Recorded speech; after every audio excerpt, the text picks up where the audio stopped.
Assalamu alaikum, everyone. We're going to go ahead and get started so that we can use all of our time wisely during this session. Inshallah, we are recording it, so if anybody missed the first few minutes, they'll have an opportunity to go back and review the beginning. Just as a reminder, you are currently on mute and your videos are off, but if you choose to speak up during the discussion later, just make sure that you unmute your microphone and then you can join the conversation. There should be a few new people who have joined us, so I'll give a quick overview of ABSA again. For those of you who are unfamiliar, it stands for Ahlul-Bayt Student Association Network. It is a virtual organization that works to connect all the student organizations that support the teachings and the practices of our beloved Ahlul-Bayt to come together and pool our resources and inshallah become a stronger community through that. Today is the second of our webinar series on marriage, and Dr. Kianpour is going to be facilitating the topic today, sharing his knowledge as well as helping us to think about how to apply this to our own lives. As a quick introduction, you have received his bio via the chat group, but I'll share some of it today again. Dr. Kianpour earned his master's degree in clinical psychology family therapy from the University of Science and Culture in Tehran. He moved to the United States to pursue his PhD in human development, marriage, and family therapy. He's also done his internship while pursuing the PhD in as a behavioral science intern at Indiana University School of Medicine. He now lives in Canada where he has his own clinical practice and he has deep experience counseling individuals, couples, and families around the world.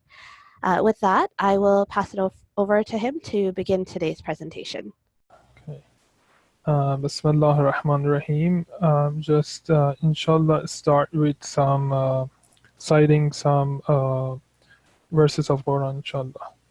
أعوذ بالله من الشيطان الرجيم بسم الله الرحمن الرحيم يا أيها الذين آمنوا عفوا بالعقود أحلت لكم بهيمة الأنعام إلا ما يتلى عليكم غير محلي الصيد وأنتم حرم إن الله يحكم ما يريد يا أيها الذين آمنوا لا تحلوا الشعائر الله ولا شهر الحرام ولا الهدي ولا الغلائد ولا آمين البيت الحرام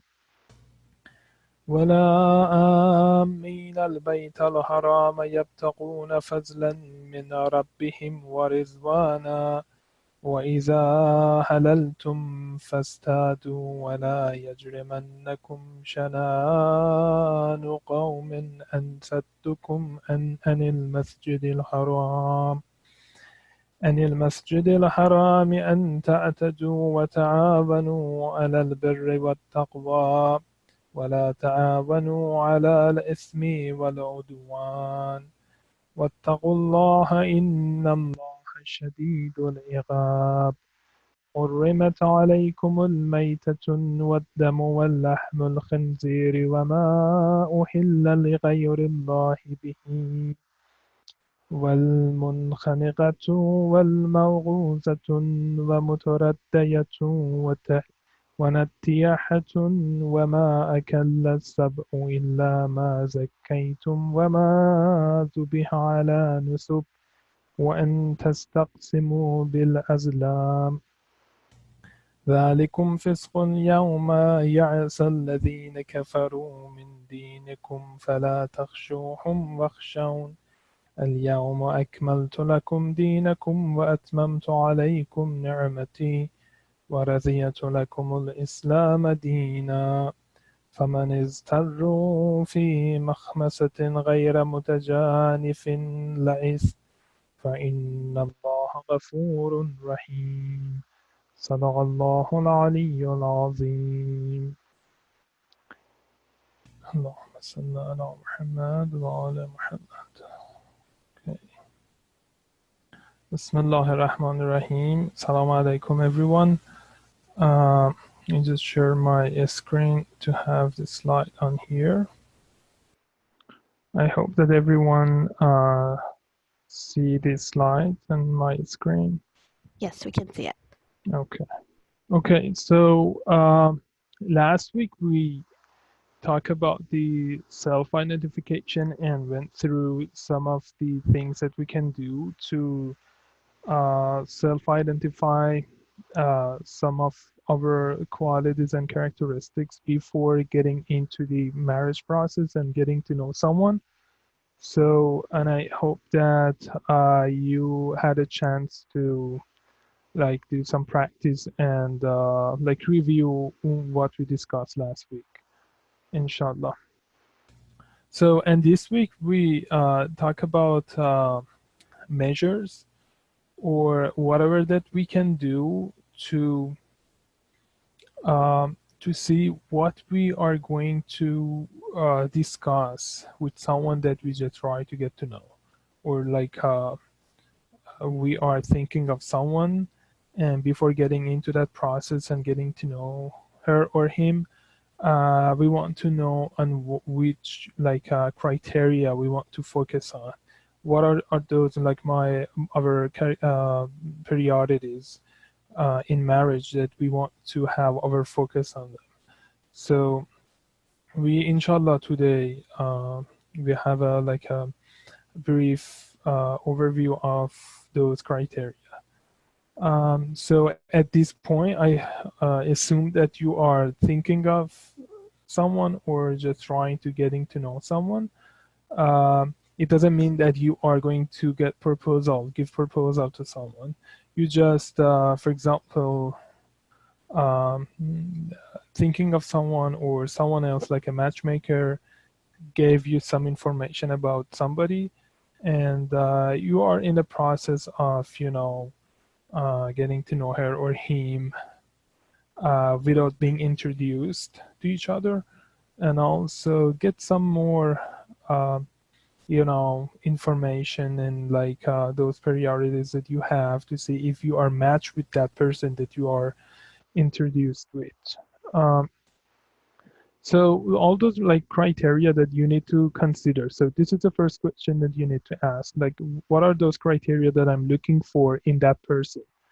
um, and also, do I have those criteria that I'm looking for in that person, or just I want them in that person? And also, how much of the interpersonal differences can I tolerate? It means that like how much I'm flexible to change some of those criteria or change my mind regarding some of those criteria or priorities. For example, I am introduced to someone and uh, she has some like qualities characteristic, but it doesn't have some of those criteria that I'm looking for. So I would ask myself that how much I can be flexible, or to what extent I can like be flexible and change some of those priorities that I have to get matched with that person in order to start like talking and having discussion, or at the end give the proposal and get deeply into that process. Um, so it's very important to have like a good idea about those criteria and the flexibility that I can have to see if you can like get to know that person. So the first thing that you can, it depends on you, but these are those criterias that uh, I think are very important in the marriage process, in the premarital process. And also some of them are from the Islamic pedagogy or whatever that we got from Ahlul-Bayt alayhi salam regarding marriage. So they gave us some teaching and some ideas before getting into that process, that what criteria, on which area that you need to focus on more to have a better idea about that person, and also uh, to have a satisfaction, satisfactory and a lasting marriage, inshallah. So religiousness is one of them, and probably is one of the most important of them for those who are religious and wants to. And religion is a big part of, or in their faith is a big part of their lifestyle. So one of those criteria that is very important is a level of religiousness. So within a same religion. So I'm gonna start with the last one because it's many of the attendees and participants in this workshop are Shia and Muslim Shia. So their future spouse is going to be someone, assume that they are going to be someone has the same faith as themselves. So different level of practicing religion, Islam and Shia, specifically Shia. So hijab is one of those.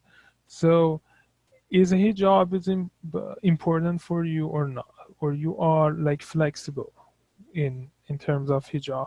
So there are some people who practice Islam, they pray, they take fasting and so on, but they might be kind of easygoing when they get to the hijab issue, and their preference might not be for some that their spouse have hijab or not, and also there are some Muslim Shia women who they practice Islam, but in terms of hijab, they might be kind of easygoing. So you need to be sure that this is one of those that you expect your wife to have hijab. I'm saying that because there are some cases, and when we go furthermore, forward, for example, in terms of male and female communication, like handshaking, the way that you talk with the non-mahram, and stuff like that. So there were some cases I know that they consider themselves as a religious individuals, but when they talk about the male-female communication and relationship with non-mahram, handshaking and hijab, they kind of would say that we are easygoing because we are living in Western countries, like we are living in the United States, we are living in Canada or in Europe, and it's not Islamic culture, Islamic country, and we are communicating with non-Muslim a lot, specifically in the university, at work, or etc. So we need to communicate with them. We cannot limit ourselves, or we cannot isolate ourselves, or being like a black sheep of that place that we are working, and because we don't want to be kind of isolated, and we go on and we do do shake hand, having a handshaking, and also some of them might just get rid of their hijab. So we need to know before getting to know someone that these stuff are as important as mine. Like the value that I give to these issues, another person also, the one that I'm trying to get to know for the purpose of marriage, is giving the same value to. So, and also another issue which is among those people who are from different faiths. For example, a Shia man wants to get married a Sunni woman, or even from a different religion, like a Muslim man wants to get married with a Christian or Jewish woman. So in Shia fiqh, so getting married of a Muslim man with the Ahlul-Kitab, like those who are like Christianity and Judaism, just mut'a is acceptable, is allowed, but for the permanent marriage, it is not allowed. So, but there are some people who do, like, say, we do, like, I see I saw such cases that they say, okay, we do 99 years of mota. So they get married and it's mota just for 99 years. So, and they would know that they are not going to live for 99 years and their marriage doesn't last for 99 years. But this is like type of like the things that they want to do to get to that purpose that they want. So some issues might arise. Like, for example, like one of the main important one is that, like, the raising the kids. How do you want to raise the kids? So if the man is Muslim and woman is Christian, so how do they want to the kids be, like their religion, like they want to be a Christian or a Muslim? It's a really kind of controversial and also difficult issue between them that they need to pay attention before getting get that marriage done. So they need to discuss about this issue, and they need to even have like a contract or whatever that they discuss is better to have it down, and they both of them sign off it like as a contract that what they want to do with the kids, and also how they want to respect each other's faith. So, for example, a Muslim should like pray five times every day, and but for example, for the Christian, they go to the church every Sunday.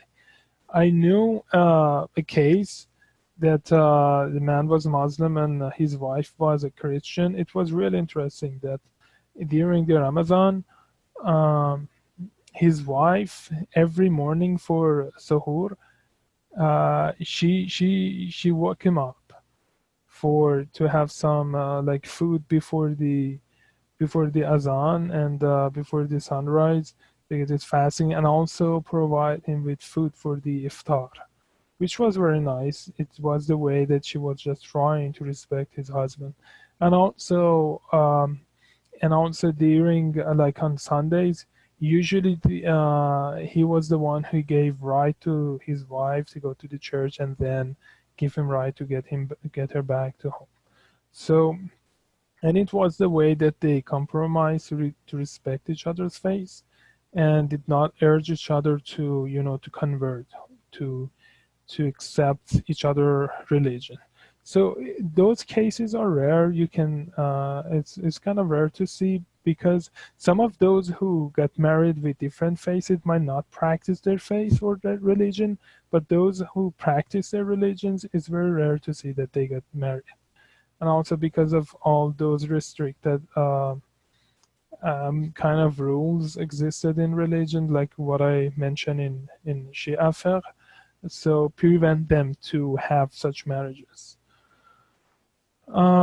Anyway, so and it's very recommended by Ahlul-Bayt that you try to have someone who practice Islam and being religious, and not some part of the religion, but try to be, like be complete and practice all part of the religions. Like as you eat halal food, it is expected that you be observant of your communication with non-mahram, and also your hijab, and socializing with non-Muslim friends, and where you go, with whom you go, and all of those things.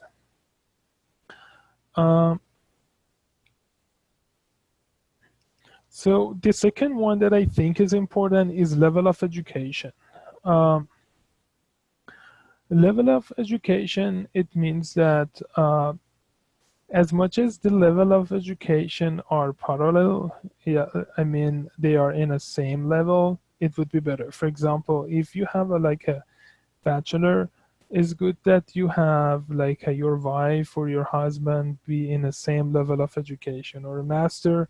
But as far as you get into the academic world, like to the like college or universities, and you graduated, so it is not like restrictedly, like you say that, okay, so because I'm a bachelor, my wife or my husband should be bachelor.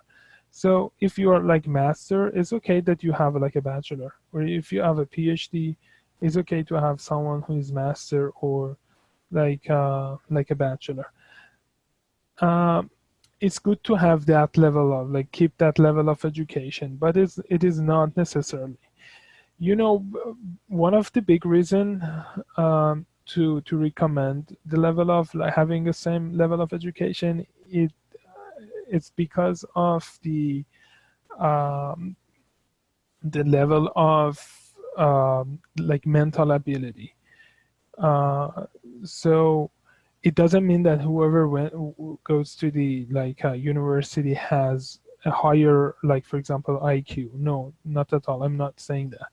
I'm saying that those who get like academic degrees, um, the way that they think and their mental abilities might be like the same as each other.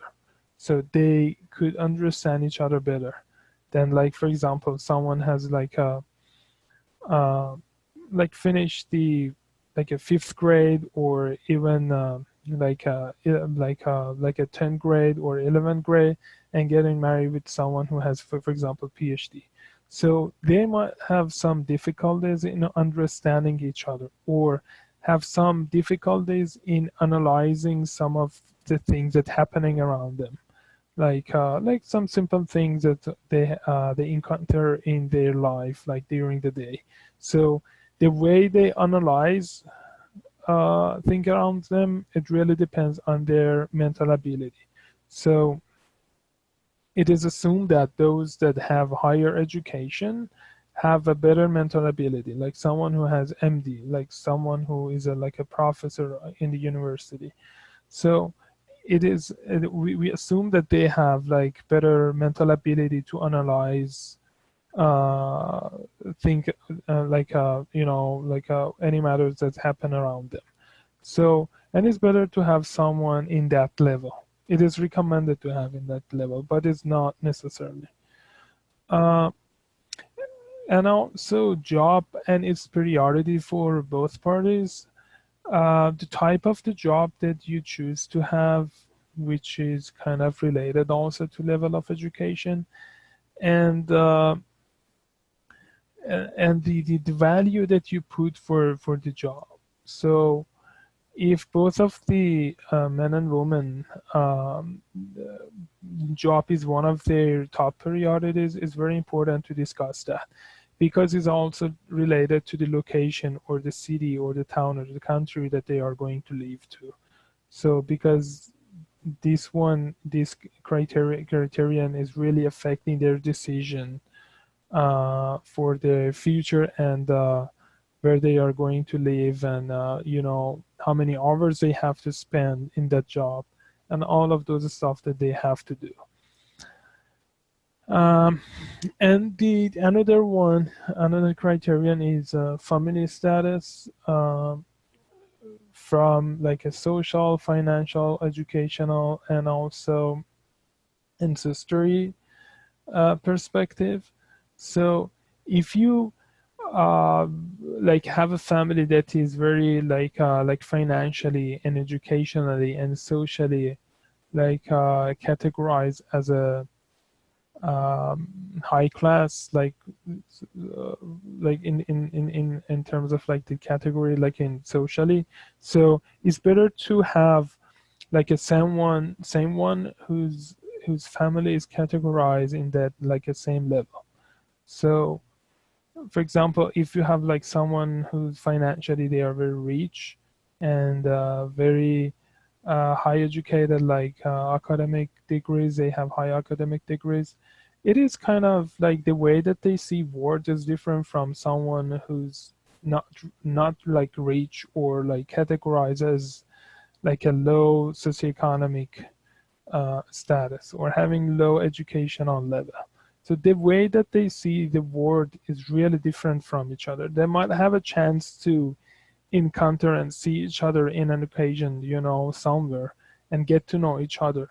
But when they get into like to life and think and analyze things around them, the differences arise and appear and show themselves. So because in the context that we are living, it's really affect the way that we look at the world. And it's very important to have someone who raised up, born and raised up in the same or at least similar context.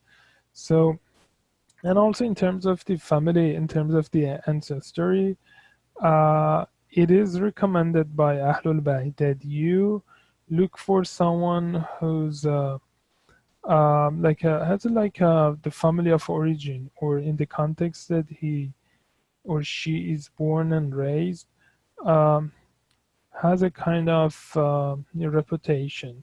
I mean, by reputation, I mean has a family who has the reputation of the religiousness, and they are well known for good manner, for good temper, for for all those positive aspects that you can imagine for a family.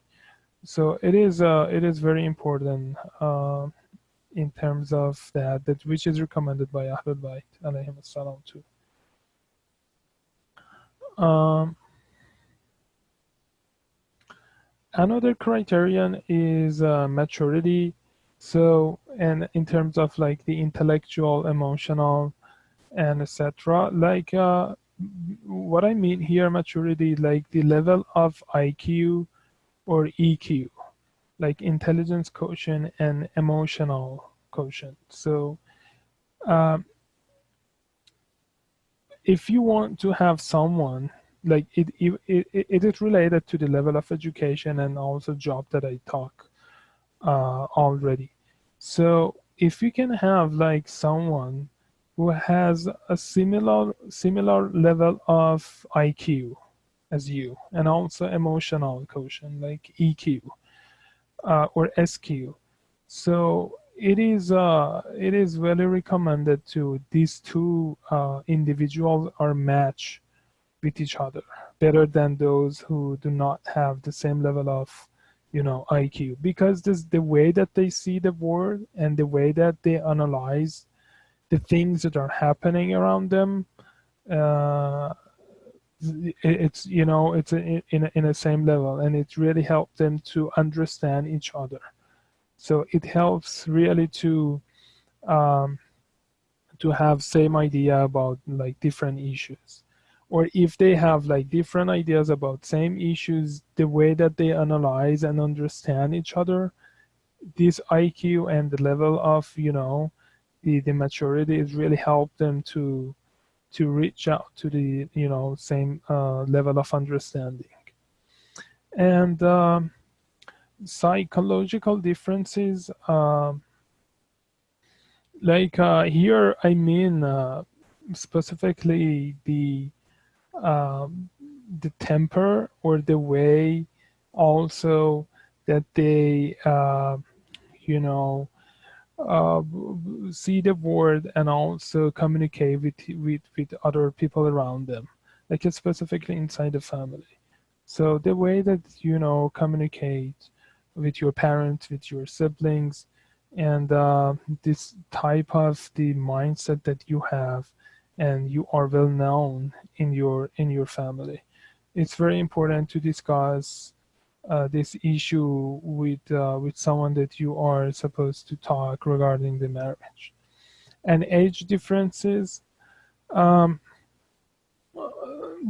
there are kind of controversial discussion about age differences, but the ideal differences, age differences, is between 3 to 7 years, which means like it's better that man be kind of 3 years to 7 years older than the woman, because uh, usually a woman get mature faster than men. So, and is one of the reason that like the age of the like in a teenagerhood, when they get ready to practice Islam, like to pray and take fast, For it depends on the maraja tablis idea. For the woman is 9 years old, and for men, for boys is 15. So it depends. It's because it is related to the maturity. And a man who's, for example, 25 years old, and a girl is like 20 or 21, 23 years old, the level of the intellectual maturity is kind of same. And like the way that they see the word and analyze the word is kind of same. And so it's better to have this gap, like 3 to 7, but it is not necessary, it's not obligatory. So it is recommended to have such like age differences. Absolutely, you can have someone who's in the same age with you, or even there are a couple of cases I've seen, and also you definitely saw that women are like usually older than men. So, but when they get older, like for example, that one is more common. For example, like someone who gets married in 40 or 50. So it's not a case like having someone who's younger than you. But when they are young, for example, they are like a man is 25, 24, 26, 30, it's better to have someone who's like 3 to 7 years younger than him. Um, so, and then another criterion is the cultural differences. Um, it's very important, the cultural differences, specifically regarding the ritual when they do some ritual and custom for marriage. So even in a country, there are like different cultures, and they do the marriage ritual differently. For example, in Iran, if you go, for example, to Tehran, the custom is different from like for example in Tabriz, which is the north um, west of Iran, or in Tehran is different from like probably it's different from Mashhad, or from Khuzestan in southwest of Iran, or from Sistan Baluchistan, or even within like at the central, like the way that they do the rituals in Tehran might be different from Isfahan, just 6 hours driving out south. Um, and just imagine that cultural differences when it happen, like a marriage happen between someone from different countries. Like someone, for example, from like Lebanon wants to marry with someone from Iraq or Pakistan, or a convert from the United States or Canada. So they need to consider all those cultural differences and to see that how they want to reach like compromise and reach out to um, and to an agreement regarding practicing all those rituals and custom at the time of marriage, and also during the life, like how they want to, because the culture give us a lens to see the words, and it really affects our lifestyle and the way we analyze the word. So it's very important to have a being in a like a same boat when we talk about different issues or want to make like different decision and etc.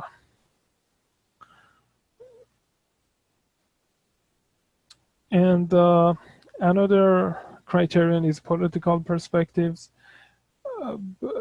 That might not be a case for some people, but political perspectives and ideology might be important for some people. So, and it is recommended to discuss like political perspectives or worldview that we have in order to do not have like some disagreement over some stuff that might happen in the future during the life. And physical differences, like the physical attraction or whatever that is important to you, it depends on, it can be different from an individual to another. So it's very important to see that how much value you give to that part. So, and the one that you are thinking, because I see some people that they, for example, you introduce someone to someone else, and you give him or her a brief description of that person. And that person, after reading, like reviewing those, uh, like a prescription, whatever that you have about that person, he asked, "Can I have a picture of that, like a lady that you are talking about?" And when you gave that picture to the man, and he says, "Okay, so I don't think that that one works for me." You know, just because of like they tend to you know, judge people based on the like the beauty or the physical attraction of that person. I'm uh, I'm not saying that that's it, you know, it depends on the person, it can be different. So but it's good at least to focus more on the qualities or on the, you know, the characteristics and the personality of that person rather than the physical attraction or appearance of that person. You don't know if you like have a discussion or just sit and talk with that person, you might be attracted and fascinated by the personality that that person have, and gradually you get also fascinated to the physical attraction of that person. I'm saying that do not reject people based on their physical attraction, their physical characteristics. So, and specifically for Muslim women, because they have hijab, they are covering some part of their beauties. They are not like the non-Muslims that do not care, and they do not like cover their you know, beauties and their hair. So, and I would say after like getting to know that person, and if you get fascinated to the personality of that person, and after marriage, inshallah, when they uncovered, you can see the beauty of that person too. Because of that hijab, it is impossible for you to see that beauty. So I would say do not reject any case that you get just based on the photo or the physical, you know, attraction that you see just in one picture or two picture.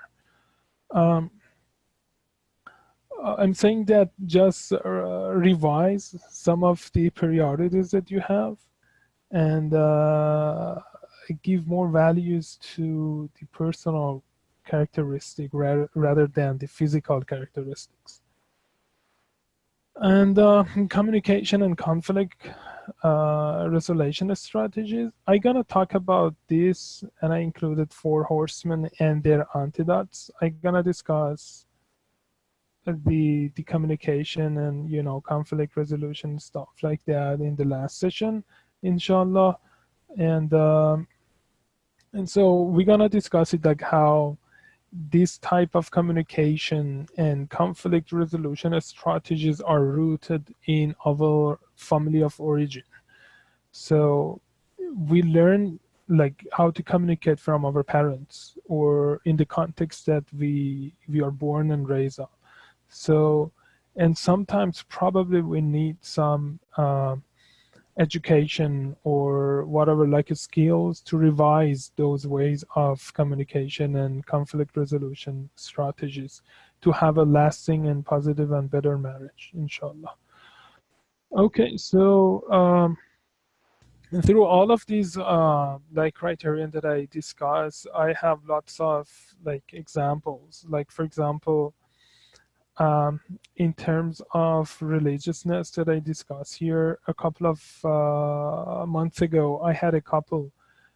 Um, one of them, the man was an Iranian student, and his wife was a convert from the United States.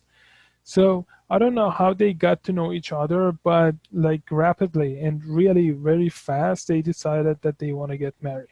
And after marriage, some issues just raised up.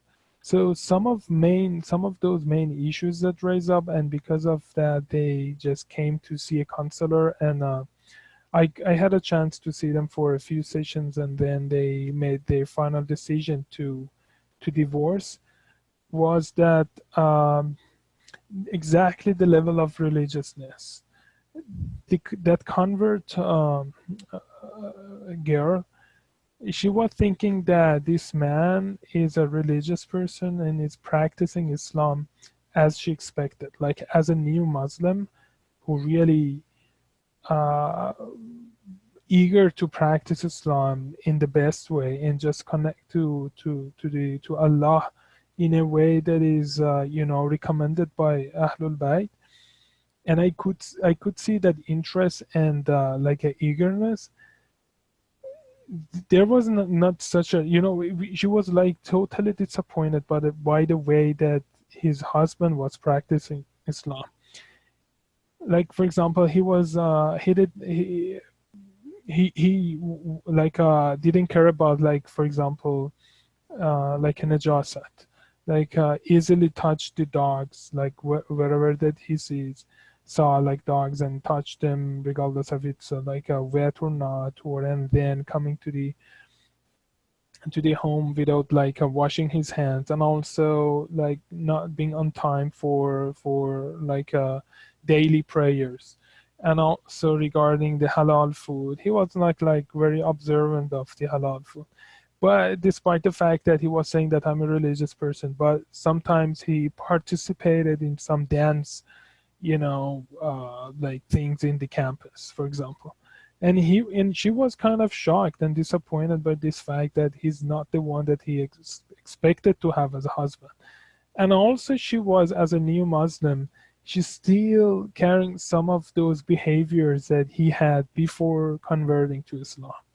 So, for example, like consuming some, like smoking cigarette, or doing some behaviors that is not acceptable for a Muslim woman. Um, I'm not saying like smoking cigarette is not acceptable, but it is not that type of behaviors that a Muslim woman should do. So, and there were like some other kind of behaviors, and also she could see that all those behaviors are not right, but because of that feeling that he had from this marriage, and that discouragement, and that disappointed, he couldn't quit some of those behaviors. She did not have like enough motivation. She was going through type of depression mode, because she didn't want to, like the way that she was looked in the community and in the mosque, in the community. She was really disappointed. She really shy to come to the community because of all those stuff that was happening in her personal life and in her marriage. So it is important that before getting into deeply into that process, we be aware of the level of religiousness and our faith, and the way that we practice Islam. And we need to talk about all those issues really deeply and spend time. Yesterday, I talked about like the time that we need to have to get to know each other, and someone asked that how long it can take. I would say at least 3 months. At least 3 months. You should spend that time, speak and talk about like different issues, and even go into the detail of issues. Every issues that you think that is important to you.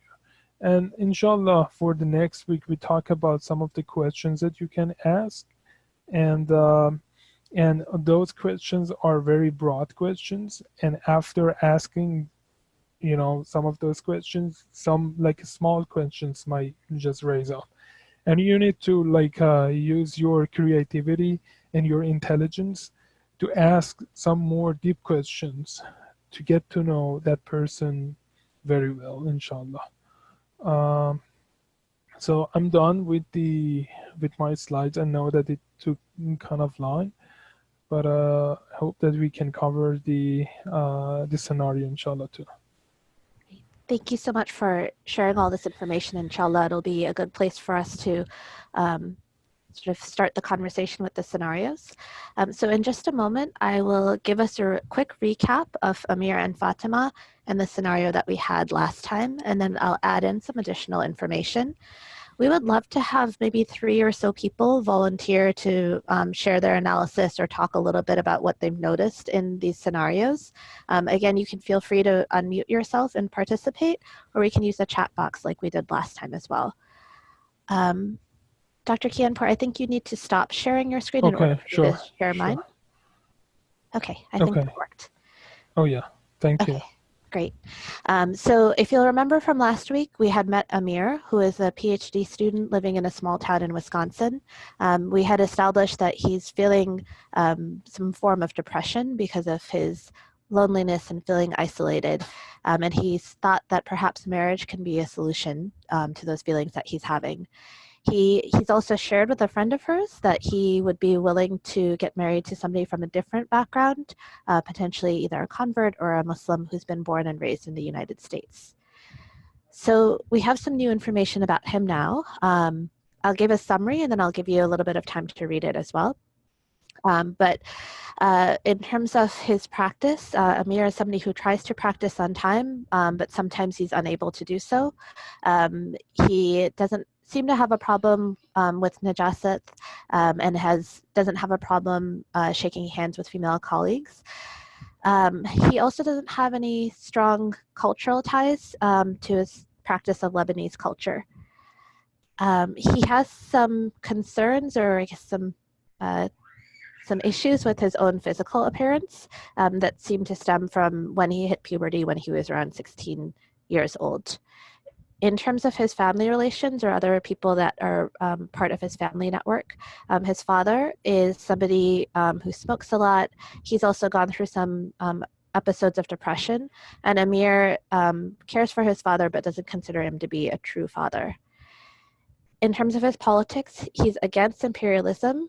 He's critical of U.S. foreign policy in the Middle East, and he thinks politically that he would like to leave the United States after graduation. So I'll give you maybe a minute or so to skim through so that you can think about these descriptions yourself. Okay, let's review Fatima very quickly.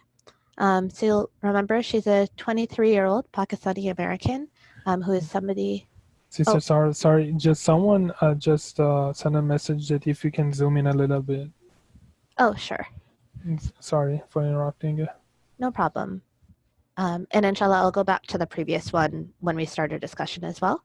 But a very quick overview, Fatima is 23 years old. She's a Pakistani American who's somebody who's been very active in her community when she lived in Texas.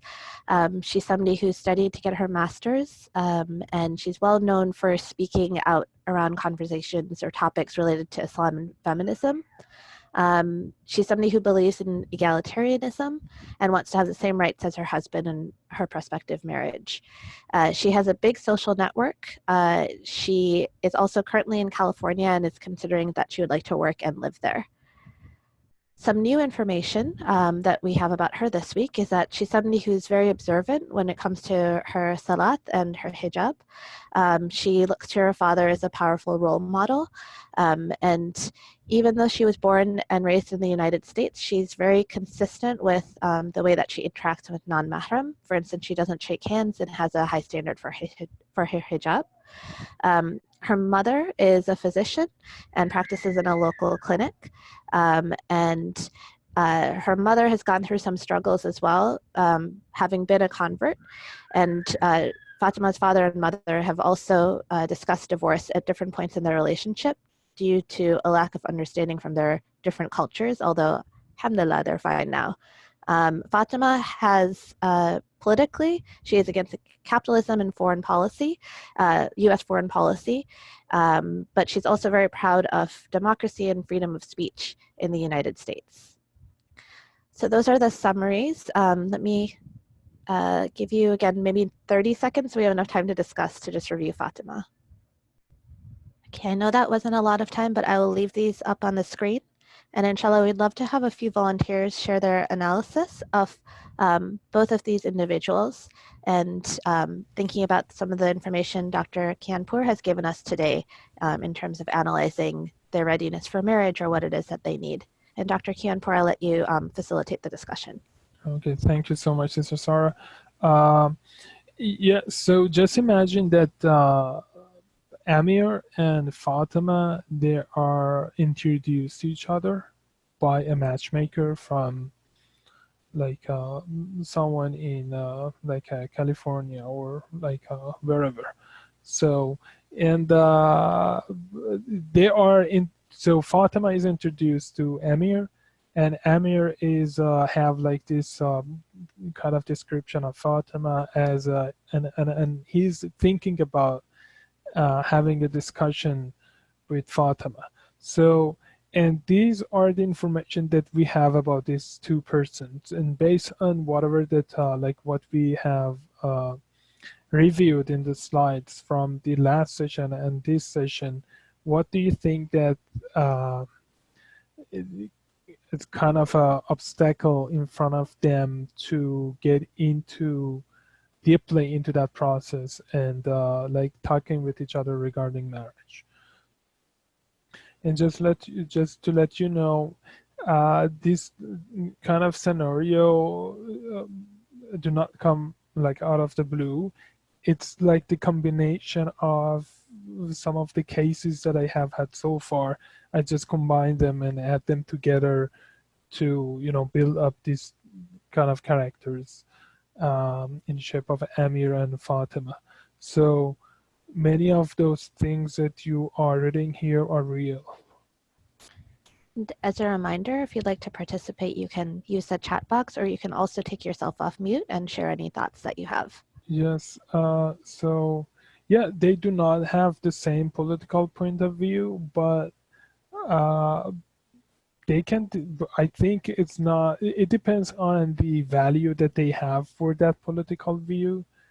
Uh, if it's like a big priority for each of them, yes, it's a real obstacle, and it might be prevent them to discuss deeply.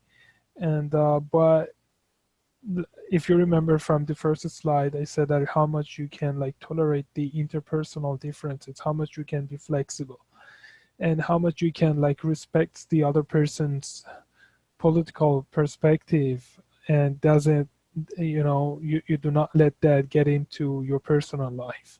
So it's one of the things that you can consider. So have level of comfort beliefs around interacting with opposite gender non-mahram, which could lead to much larger conflict. So it also depends. So if like for example, if I believe that the non-mahram like communication with non-mahram is a big deal for me as a husband, and I don't like my wife to do like, for example, handshaking with non-mahram, or talk with non-mahram in a very friendly way or manner, or like they laugh while they are talking, or they like make joke or fun out of something and they laugh with non-mahram, with colleagues or classmates or whoever like considered as non-mahram, it can lead to a big conflict, a larger conflict. But you know, it depends on how much you know you give like value to that type of type of communication. So Fatima wants to stay in the United States, but Amir wants to go back. Yeah. So, but also, uh, like one of the main reason that Amir politically wants to go back to Lebanon after graduation is the like his ideology regarding the imperialism and United States foreign policy in the Middle East. But in general, he thinking of like staying in the United States after graduation if he has a like a positive experience in terms of marriage. So, but these are the stuff that they can discuss. But yes, this is a real obstacle in front of them to reach out to a like a to an agreement. It can be a problem. And usually some stuff can be changed for those who come to the United States or Canada or some other countries to pursue their like PhD, master or graduation, graduate programs, usually the first couple of years is very difficult for them, and they would say like, we're gonna go back, inshallah. But after a couple of years and staying in these countries, and after graduation, if they can get a job immediately, they may change their mind and would say, okay, I'm gonna stay. And I could see lots of them, lots of people here that they do so. In the first place, why the matchmaker match these two together? So matchmakers do a lot of stuff. So they try to match everyone to each other. Some of them, they don't see like those differences, or they do not have enough knowledge, or they do not have enough information about that two persons, and they just try to focus mainly on the physical appearances. Or like, for example, I would say like, this guy is like a PhD student and she's a master's student, and they might be like a good match with each other. So let's like introduce them together and see what's happened. Inshallah, that short exercise gave us all an opportunity to think a little bit more deeply about some of the ideas that Dr. Kianpour shared during his presentation. Inshallah, we can continue to think about those different things in relationship to our own situations, and then have some questions ready to ask him for the next session on Saturday. Inshallah, if you could send those questions via email or in the chat group by Wednesday, that will help him to prepare for that session on Saturday. Otherwise, unless Dr. Kianpour, there's anything else that you wanted to share with the group? No, I don't think so. I don't think there was anything I would want to share, but just try to have uh, like a make a list of those characteristics of yourself as you did for the last session, and also those criteria or those priorities that you want to have for your prospective spouse, and the area of focus. Just try to specify those area of focus, and try to see what you want, what you expect from your future spouse, and try to be specific with those criteria and area of focus, inshallah. I'll also say this is a good practice to do even after marriage. I've been thinking a little bit about the questions Dr. Kianpour has posed, and in my own situation, my relationship has changed over time, especially after having children. So this isn't just a beneficial practice to do as you're thinking about marriage. Inshallah, you can take these questions and thoughts with you at any stage of your life. Inshallah, inshallah. So inshallah, our next session will be on next Sunday at the same time via the same Zoom link. And if there's any follow-up information, you can receive that through the chat group. Thank you again all for participating, and inshallah, we'll talk to you all next week.